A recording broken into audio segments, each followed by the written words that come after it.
Hello guys, welcome to my channel maths वाला। आप लोगों को पता है मैथ्स पढ़ाऊंगा मैं, तो वही चैप्टर चल रहे थे। चैप्टर 5 कंप्लीट हो गया था। चैप्टर 6 में कुछ लीनियर इक्वलिटीज़ हैं, उसको छोड़ रहा हूँ। आगे पढ़ाऊंगा कुछ एक दो लेक्चर के बाद, जो ज़्यादा इंपॉर्टेंट नहीं है, जो कि सबसे ज़्यादा इंपॉर्टेंट है। सबसे ज़्यादा क्वेश्चन पूछे जाने वाले जेई मेंस में और जेई एडवांस में भी सबसे ज़्यादा क्वेश्चन पूछे जाते हैं, जो कि परम्यूटेशन एंड कॉम्बिनेशन चैप्टर, जो कि क्रमची एंड सच्चे क्लास 11 का सबसे हॉट स्पॉट मतलब चैप्टर। आप लोग इसको समझिए। चलिए आप लोगों को इंट्रोडक्शन देते हैं सबसे पहले, और ये बताते हैं क्यों इसकी ज़रूरत पड़ी और क्यों हमें परम्यूटेशन एंड कॉम्बिनेशन का ज़रूरत पड़ी।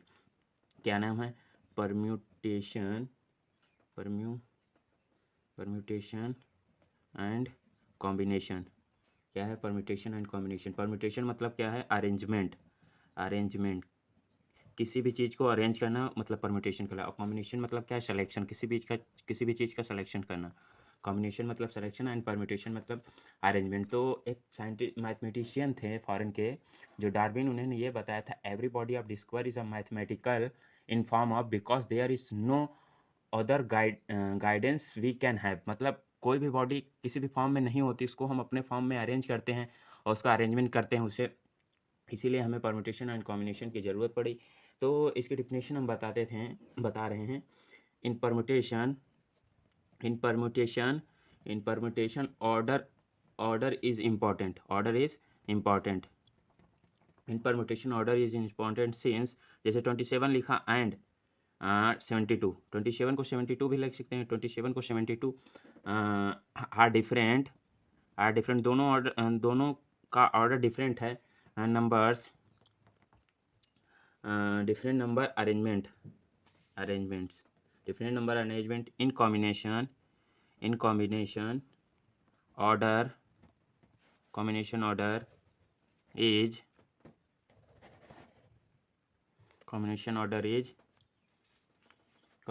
order is not important। मतलब अरेंजमेंट ऑर्डर इंपॉर्टेंट है इसका, कैसे परम्यूटेशन को अरेंजमेंट किया, बट कॉम्बिनेशन ऑर्डर नहीं इंपॉर्टेंट है। चलिए आप लोगों को हम फंडामेंटल प्रिंसिपल ऑफ काउंटिंग बताएंगे, मतलब गणना का आधारभूत सिद्धांत। साथ साथ यूपी बोर्ड को लेकर चलते हैं। गणना का आधारभूत सिद्धांत क्या है? फंडामेंटल प्रिंसिपल ऑफ काउंटिंग मतलब क्या है? FPC, fundamental principle of counting, FPC.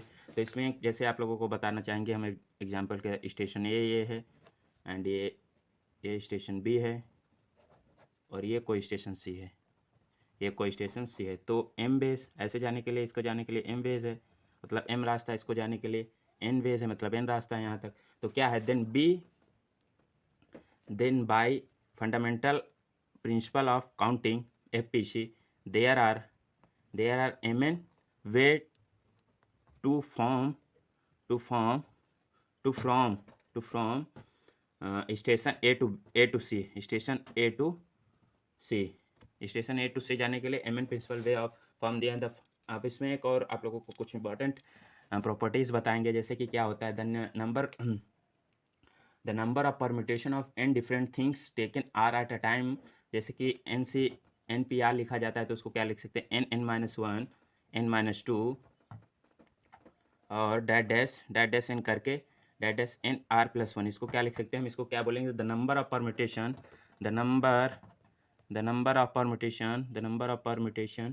permutation of n different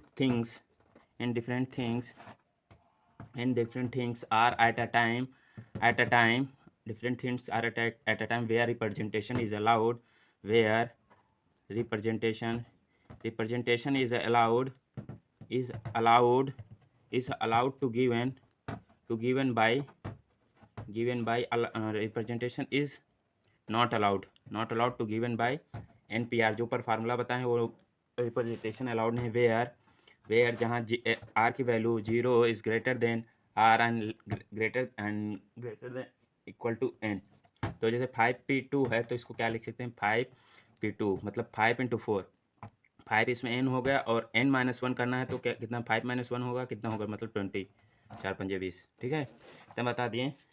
और ऐसे ही जैसे 7p3 करना है, तो 5 × 6 × 5 एक n-1 आएगा, फिर n-2 आएगा, तो यहाँ पे कितना होगा, पहले 7n हो गया, फिर n-1 6 बचा, फिर 7 - 2 मतलब 5 बचा, ठीक है। तो ये हो गया, इसका 210 आंसर आएगा। इतना बता दिए। आप लोगों को फैक्टोरियल बताएंगे। फैक्टोरियल जैसे n फैक्टोरियल है तो इसको क्या लिख सकते हैं, 1 × 2 × 3 डैश n फैक्टोरियल तक जाएगा। जैसे 5 फैक्टोरियल है तो 5 × 4 × 3 × 2 × 1, तो 5 को 20, 20 3 60, 60 दूनी 120 आंसर, ठीक है। ये फैक्टोरियल हो गया। जैसे जीरो का फैक्टोरियल कितना होगा, बहुत इंपॉर्टेंट है। जीरो का फैक्टोरियल बहुत लोगों को नहीं पता होता है, बहुत इंपॉर्टेंट क्वेश्चन है, बहुत सारे एग्जामों में पूछा जाता है। जीरो का फैक्टोरियल 1 होता है, जीरो फैक्टोरियल की वैल्यू 1 होती है। और n फैक्टोरियल की वैल्यू कितनी होती है, n-1 फैक्टोरियल। इसको क्या लिख सकते हैं, n-1 n-2 का फैक्टोरियल, ठीक है, ऐसे भी लिख सकते हैं। और एक फार्मूला होता है NPR = n factorial upon n-r factorial. सब जगह r की वैल्यू क्या होगी, where r is greater than equal to n। ये होगी r की value.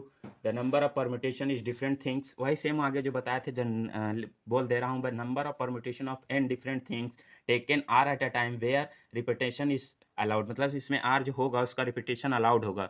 Repetition is allowed, repetition is allowed, r repetition, this number of combination n different things are at a time given by, ठीक है, r at a time given by। एक NCR formula बता रहे हैं, जैसे कि NCR formula क्या होगा, n-1 n-2 dash n r+1 upon total के अपॉन 1 × 2 × 3 डैश r, ठीक है। फार्मूला जैसे 5 से 3 है तो इसको क्या लिख सकते हैं, 5 × 4 × 3, उसी के फार्मूले के बेस पे लिखते जा रहे हैं। 5n हो गया, n-1 मतलब 4n-2 मतलब 3 अपॉन 1 × 2 × 3, तो इसको किस में कन्वर्ट हो गया, 5 से 2 में ये कन्वर्ट हो गया।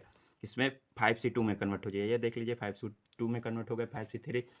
जैसे NCR, इसको ऐसे भी लिख सकते हैं, NC-n-r, NCR मतलब NC-n-r, ठीक है। जैसे 5 से 3 5 से 2 में कन्वर्ट हो गया था। जैसे NCR दिया है तो इसको क्या लिखते हैं, n factorial upon important formula है, आप लोगों इसको इंपॉर्टेंट टिक कर लीजिए।